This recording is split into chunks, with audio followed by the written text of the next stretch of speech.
Hello guys, at ngayon po ay dire-diretso na tayo para sa ating second video for today. And of course, don't forget to watch yung first video natin about top trending stocks. Okay?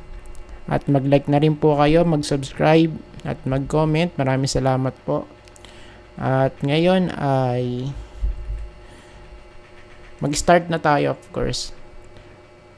Same list lang guys, no? At di naman tayo nagbabago sa may natin palagi. Second video. O ngayon, ang makikita natin dito sa may first first chart, SEC. Medyo siya, no? Medyo ubangat kasi tayo nasa weekly tayo. Ayan, kaya still pa rin to, gagalaw pa rin yun, of course, no? So right now, nasa gitna ng support at resistance.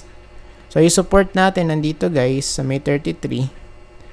Then yung resistance nandito guys malapit sa 33.9 or sabihin natin sa 34 na lang And of course tignan natin kasi still wala pang breakout to Ayan. So wala pang breakout. As long as na mag-hold tayo sa may 33 pataas, still goods at pwedeng mag-breakout pag gaganin yung setup. So what if kung hindi? So ang minimum na yung pag hindi nag-hold sa may support. So dito pwede minimum sa 32 or 31.73. 31.7. Basta pasok dito guys sa may green box po natin. And kasi support to, maraming mga touches dito before. Ayan Ayan. So, magandang mga support. Or pwede natin sabihin, strong support, Then, sa daily chart, medyo nag-bounce. Yes, goods. So, yun nga lang, ang pinaka, natin dito, confirmation, pagka nag-breakout, So, yung case natin, dapat makapanik sa 34. Or mga 35 at least mag-close dun, So, we want this mag-break out. Okay, tapos pull back. And supposed to be dapat mag-hold sa area na to, then push. Okay? And kasi kung hindi, tignan natin kung gaano ka Kung gaano katagal. Ayan, since wala pa naman tayo kasing dito breakout, for SEC. Next natin, DMC. For DMC naman, let's check. So, still andun. Okay, parang nagbago yung ihip ng hangin, So, nung mga nakaraang araw, namumula to. Ngayon naman, naging berde ulit. At, kung papansinin natin, so, andun na ulit sa may, ayan, sa may loob ng green box. And supposed to be ito yung ating resistance dito for DMC. So overall, palagi po natin i-check yung kanyang big picture para hindi po tayo may ipetski, Ayan. So sa weekly ang tingin para makita natin yung overall or yung mga major supports and resistances. So for this one, ang major natin dito right now, resistance. So of course andito yan sa may 12.9. So pagka nag-breakout doon, for me yan, kumbaga magiging bullish na yung kanya itsura. Yan, since of course medyo malapit, ayan, pero dapat dun mag-retest muna dun, malapit dun guys. And still yung trend line natin, hindi pa rin natin to aalisin. And kung papansinin natin, so twice lang nangyari, retest sa major, resistance, then sell off. Ayan. Kaya for me, kahit na mag-retest dito yan, okay, sa may natin, major resistance, is still possible pa rin na malaglag yan. Ayan. Then, sa daily, check natin. Still nasa resistance. Let's see guys kung magbe-breakout na to or hindi pa, no? And kasi pwedeng pitikin to pataas para mag-breakout, no? Ayan, next, LTG. LTG guys. Check natin. So, sa weekly, for LTG, medyo nag-bounce at naging doji rito yung itsura ng candlestick, ano? Ayan, pero overall, still weak pa rin to, still bearish. Why? Because yung price is nasa baba ng 200-day moving average. Okay? We have here a trend line sa baba, of course. Hindi pa rin natin aalisin yung chance na malaglag doon. Just in case lang para meron tayong pagbabasihan, ano?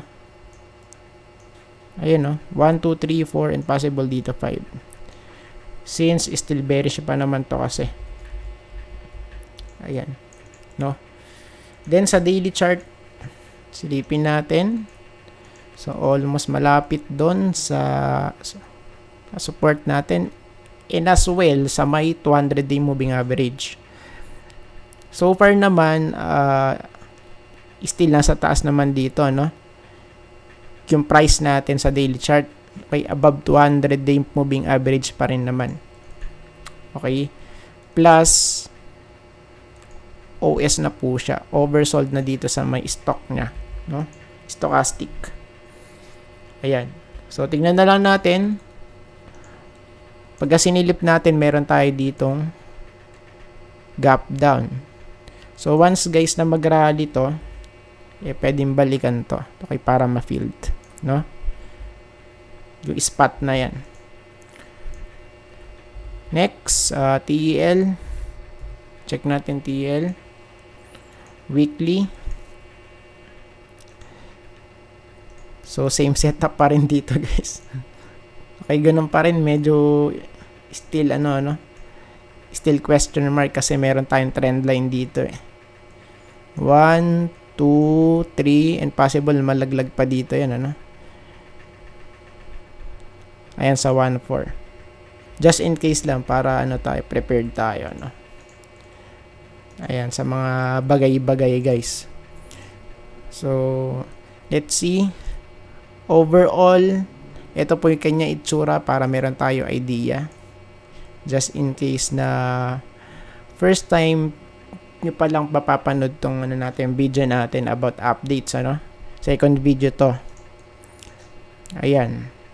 So, ngayon, still sideways to. Okay, possible accumulation phase for TEL. Of course, magiging bullish yung chart na to pag nakapanik sa ceiling. So, dapat makapanik. So, at least 197, Pwede. 1970. At least. Ayan. Then, sa daily chart, 200, where are you? Andun. Ayun siya. So, still hanging pa din to. Ayan, kaya medyo muna tayo dito, Still monitoring kasi wala sa may Ayan, sa may trend line, guys. So, much better kung malaglag muna rito. 1414. Okay, basta malapit dun, or basta mag-touch lang dito sa may trend line natin. Ayan. So, what if kung malaglag? Of course, ibang usapan na yung pagkaganan. Ayan. Then, next, ALI. Check natin. ALI, guys. Weekly. Okay, so medyo hanging din to at malapit dun sa may trend line na sinabi natin before. Ritas lang to, Ayan, kasi ang dito, ang worst case, just in case lang, para meron tayo idea, malaglag ulit dito sa may baba. Somewhere here, malapit sa, let's say, 27, 28. Ayan, kasi to, channel to, guys, ayan, diba? Okay, tapos ganyan na siya. Or, just in case lang, ano, or mag-breakout, ganyan, tas throwback, then push. Ayan, which is which. So, for me, since malapit doon, medyo alanganin to. Okay, pag ganyan, no? What if kung biglang magkabuhusan to, de ipit na, no?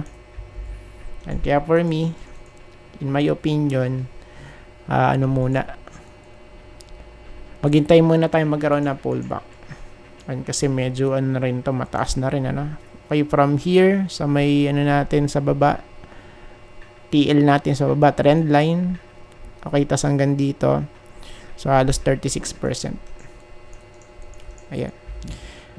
And last but not the least, Globe. For Globe, okay, ano ba nangyari? 2.2 yung close. 2202. Medyo weak kung titignan natin, ano?